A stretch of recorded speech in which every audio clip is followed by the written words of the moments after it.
Welcome to the Obesity Medicine Podcast with your host, Dr. Matea Rentia, board certified in internal medicine and obesity medicine. Here, we talk about a path to metabolic health, and we have real conversations about chronic weight management and living a full life. Just a reminder, I am a physician, but I'm not your physician. So everything that's on this podcast is for informational purposes, but please go talk to your doctor about what's right for you. There is no medical advice being given on this podcast.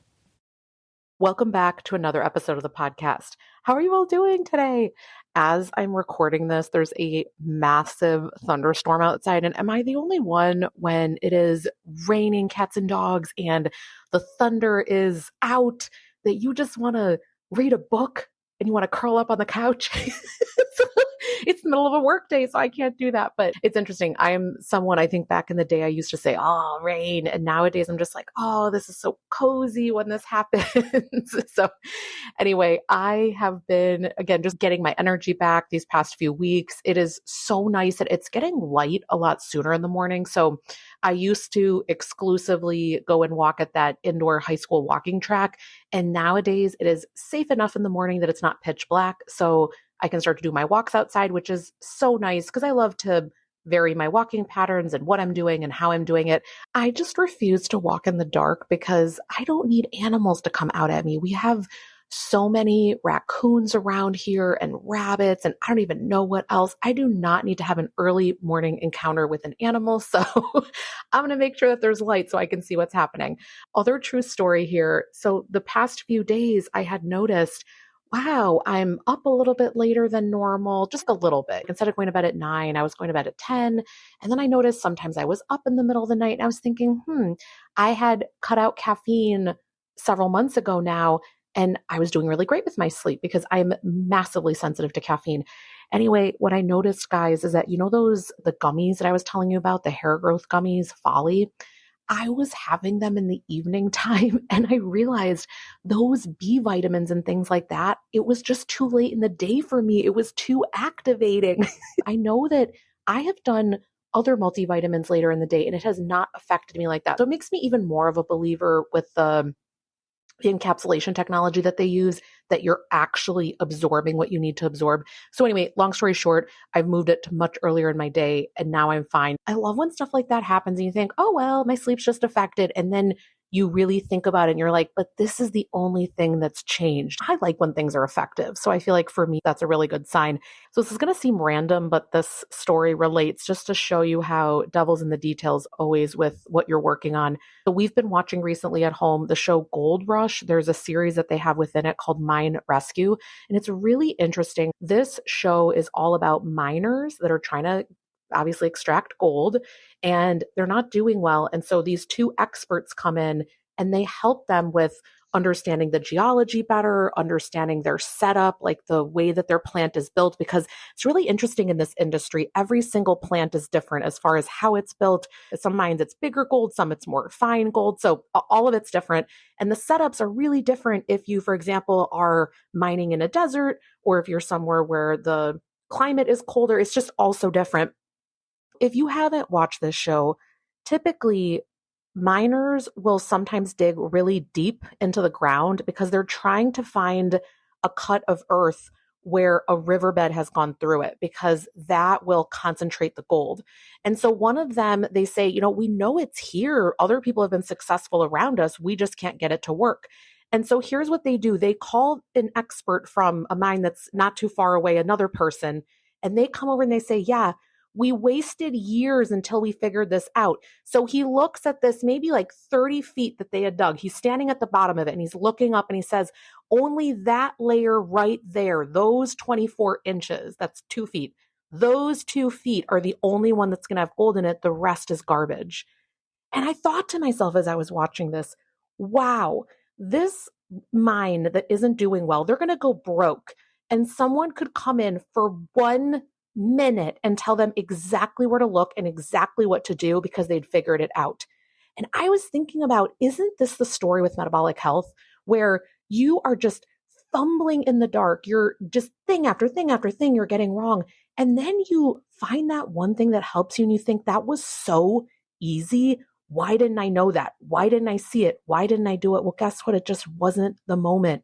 it just makes me wax poetic for a moment that it really matters for you to know what you're looking for.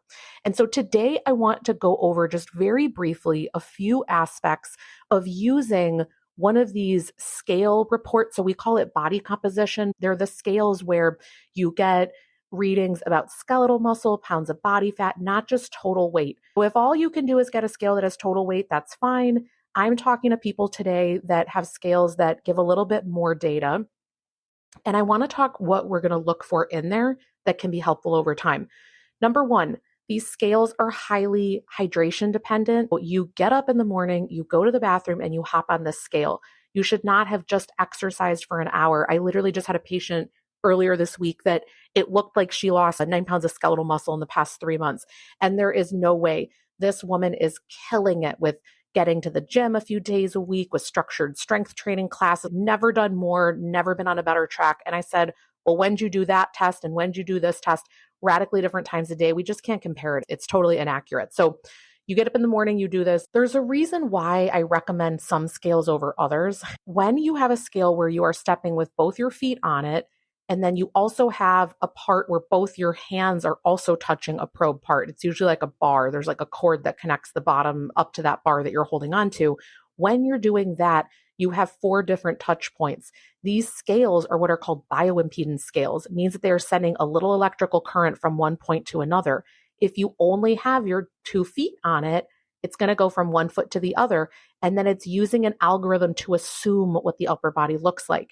Some people fit the norms and it's going to be fine, but a lot of people don't. And so your data won't look right. So that's why I really like when there's 4 touch points. There are several different companies at this point that are using great scales. I will just tell you the ones that I personally have tried. InBody, INBODY. I have used that for a long time. You can either buy it on Amazon. I'll put the link down below in the show notes, or you can go to InBodyUSA.com. You can put in your zip code and you can find a location by you. They're not located in every single part of the country, so that might not work out for everyone. There are some DEXA scan locations. You need to make sure that they have the capacity to tell you skeletal muscle mass. Majority of the DEXA scan reports that I'm seeing just have lean mass, and so you're guessing what the skeletal muscle mass is. And we'll talk about that in a second. The other scale that I've personally tried, I've bought it for my home and used it and seen what it does. It's the Hume scale, HUME. And so that is more affordable. And they have a program where clinicians can get the scale at a reduced price for patients. So that's been really helpful because it makes it more affordable for my patient. Again, I'm not in either direction sending you to any of these places. Just know that for my patients personally, we're using either InBody or Hume at this point. Okay, so now you have a time of day that's accurate when you're reading it.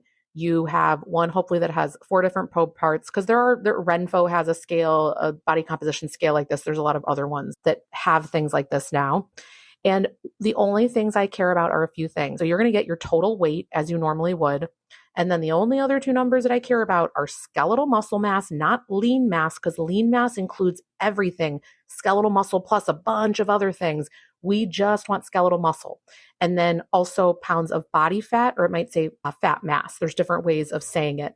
The things that I care about are, number one, how much per week or month are you losing total body weight loss wise? So a percentage, is it more than 1% per week? You might be going too quickly. In a month, let's say there's 4 weeks in a month, don't want you going over 4% total body weight loss. The first month or 2 can be different, but this is on average month to month to month going forward. That's the first thing I care about. Okay. Number 2, I care about, are your pounds of body fat less than your pounds of skeletal muscle? So if you have 60 pounds of skeletal muscle, I want 59 or less pounds of body fat. Majority of people, when you reach that, and then also where your skeletal muscle mass makes up 30% or more of your total body weight, when those 2 things are met, so your pounds of body fat are less than your skeletal muscle, and your skeletal muscle mass is at least 30% or more of your body weight, we'll put both formulas in the show notes. Majority of my patients that reach that are then healthy. Now, of course, that's not the end of the story. So we still look at labs, and I look at how someone's feeling, and we can look at visceral fat. There's many things that we can look at, but most people, if we can get them to meeting those parameters, you're in a really healthy spot. So this is something that I think it's helpful to look at month to month to month, what are the direction of how things are going? Remember, even maintaining weight is a hard thing. That's a win. But you could look at very often, patients will say nothing's changing. And when we look month after month, they're losing fat and gaining muscle. That's not nothing changing. That's your body composition going in the direction that we want it to go. Or you might look at, you say, oh, things are going so slow, but you realize you are losing no muscle and you are 100% only losing body fat when you look at the numbers. That is incredible. I try with my patients to keep it 10% or less as far as skeletal muscle mass loss. And these are things that you can look at over time. And when you're realizing I'm stuck, I'm plateaued, you can try different strategies. And then you look at every 4 to 6 weeks, you hop on there. I would not do it sooner than 2 to 3 weeks because it takes time for body composition to change. You hop back on there and you see, is it working what I'm doing? And if not, you pivot. So what's really interesting is there's this data emerging that there's a percentage of people that regain weight on tirzepatide. And I'm not seeing that in my clinic. So I've always wondered, like, why is that emerging from other people, but I'm not seeing it? And I'm convinced it's because we're monthly checking this data that I'm able to change things quicker with people. So we're not having a 10, 20% regain. We are catching things right when they're starting to occur and we're able to change things. So these are the few numbers that I really care about. So we'll have some of it written in the show notes. Now, if you're someone where you want to know a lot of different scenarios, like, well, what happens when I'm sick and it looks like muscle mass goes down? There's all these different scenarios that are going to make the scale look a certain way, but that's not really long-term what's happening to you. I go through all of that in my mini course. It's Body Composition Decoded. I go through all of these scenarios. You can learn how to read this report month to month. You can have all the formulas written out. I think it's like a 60-page PDF, but I have right in the middle of it, I have, what do I call this? I say understanding pounds, percentages, and ratio, body composition, quick reference sheet. And I have on here all the formulas, just one after another, written out, how to convert things over, examples of how to do it so that you can literally just plug in your data and see how to look at it. And I've been hearing from people that have gone through this course. I literally created it because it is taught nowhere. I had to go work with certain physicians to figure out how to really use these body composition reports in a way that was helpful. If it existed somewhere, I wouldn't have made a small course on it.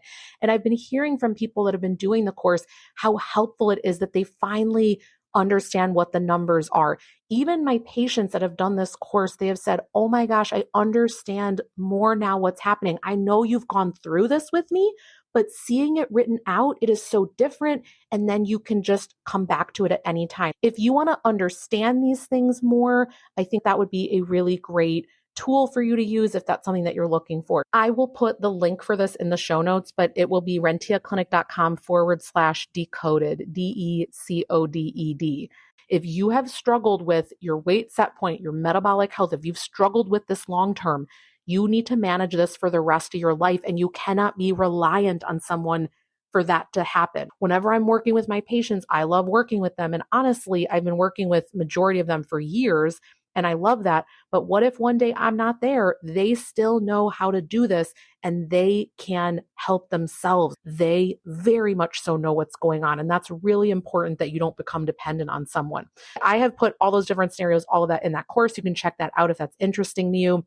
I do want to leave with this comment. Do not let the numbers run your life. Let it be a potential GPS, a potential compass in the direction that you want to go, but do not let these numbers ruin your life. The reality is, any direction you go that leads to better health is an improvement. When I initially started this whole journey, I literally did not have my weight change, but I was evaluating my thoughts about food and why I was doing certain things and how it was happening. And then I started to make changes and my weight did not change that much. I know it was less than 5%, but I reversed my prediabetes. And then after that, I was able to keep doing more. And it's been slow as can be, but here I am in a really different place because I just kept going. Okay. I still don't have all the ratios where everything's perfect. I think that this work matters, but don't make it something where you can never be happy with the numbers that you see.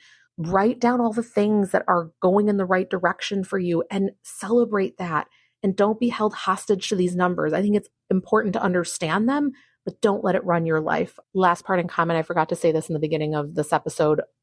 Last week, I talked just a little bit about my hair loss journey. So many of you wrote me back that you want to hear more about hair loss. And so I'm going to be talking in 2 days here to Dr. Kamal Patil Sisodia.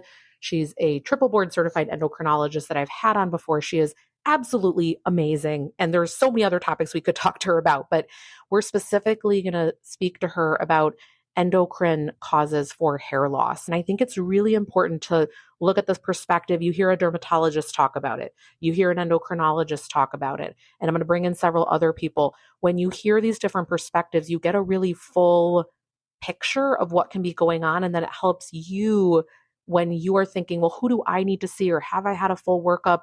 You really can make sure to advocate for yourself. Hopefully that is going to be helpful coming up. I hope you all have an amazing rest of the week, and we'll talk soon. That marks the end of today's episode. But if you're newer to the podcast, I want to tell you about something that we have, and it's a free podcast roadmap. So this is perfect for any of you that are listening where you want to be directed to very specific episodes. So let's say that you are just starting out and you want to know, what should I do right when I start on the medications? Or you're experiencing certain side effects on the GLP-1s, or you want to know what to do if you're in a plateau, or if emotional eating is taking over, or if hunger levels are high. So we have many different categories of episodes that we've talked about, because there's a lot at this point. So if you want to be able to navigate that very easily, we have it broken down by category, and also the episodes that are there, and we hyperlink to everything. So you can just click on it and find the episode, easy peasy. If you want that, you can go to rentiaclinic.com/podcast roadmap. We'll have it linked right here underneath the show notes where you're listening. And you can go ahead and get that free resource so that it makes it easy for you to navigate, because I know that it's really hard when someone has an established podcast. I am such a podcast fiend, listening to podcasts all day long. And when I find one that I love, but there's a lot that are out there, I am so lost. So I hope that you enjoy this free podcast roadmap. Again, the link to get to that is going to be rentiaclinic.com/podcast roadmap. I hope this is helpful, and let me know if you have any questions.